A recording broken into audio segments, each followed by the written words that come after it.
Hiya, and let me welcome you to FifthHogwarts, home of the Haremoon house. There was one thing that we didn't really touch the last time. It was welcome though, so we couldn't really touch a lot of things. But if you've been catching up with the blog, you know that I've left one quite important thing out, the sorting. As you probably know from the blog post, Haremoon was only established a year after all of the other houses, and once it was there, they needed to find a way to sort out the students. You know, they just tried to tell the sorting head, hey man, suddenly there's 5 houses, you need to deal with that.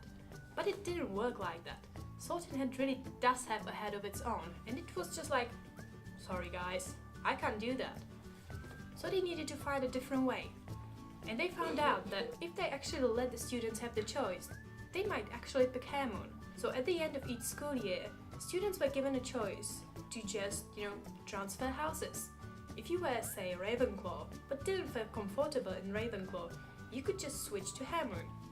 That is why there are no first-year Haremoon students, because the sorting head just doesn't sort out into Haremoon. And you can't really not like your appointed house before you even have an appointed house. So, no first-year students in Haremoon. Sorting head doesn't work for Haremoon. You have the choice to be a Haremoon. And yep, there we go.